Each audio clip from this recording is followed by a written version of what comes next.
Agora nós vamos ao quadro Direito do Trabalhador. Esta semana com Guilherme Zagalo falando sobre a acomodação do Senado diante da PEC do fim da escala 6 por 1.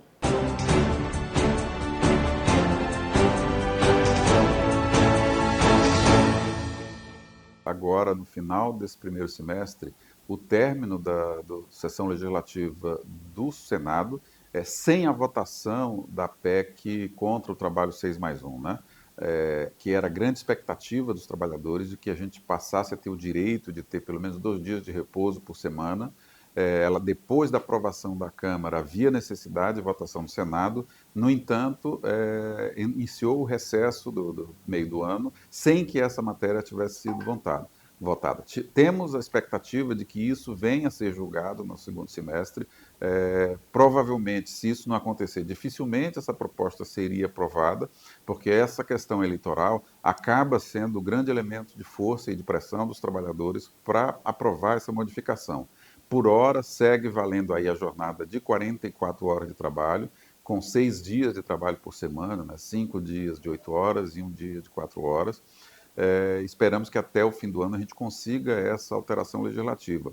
Mas nós tivemos uma novidade recente, que foi a aprovação na Organização Internacional do Trabalho de um convênio sobre o trabalho plataformizado, que não havia nenhuma previsão internacional, norma internacional sobre isso.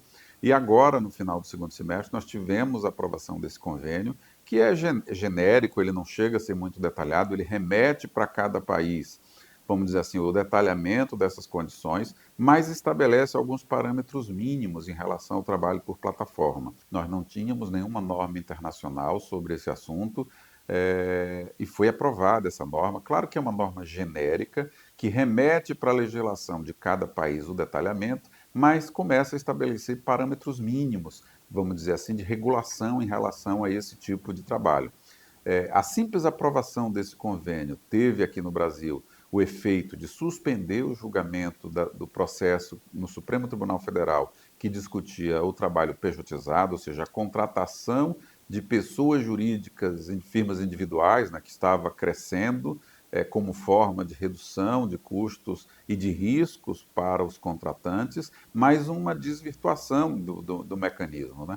Existe sim pessoas, empresas individuais, existem muitos prestadores de serviços que se organizam dessa forma, mas começava a ocorrer no Brasil um fenômeno de que muitos setores se organizavam em torno dessa falsa pejotização. Por exemplo, o setor de saúde. É muito comum nos hospitais que médicos, até enfermeiros, sejam contratados como pessoas jurídicas e não como trabalhadores regidos pelo regime da consolidação das leis do trabalho. Então, a aprovação desse convênio fez com que o Supremo retirasse de pauta o processo que discutia a pejotização, porque possivelmente esse convênio internacional venha a ter um impacto sobre a decisão que o Supremo Tribunal Federal vai tomar sobre o assunto. Vamos ver se essa matéria volta ainda no segundo semestre ou se virá somente no ano que vem, passado o período eleitoral.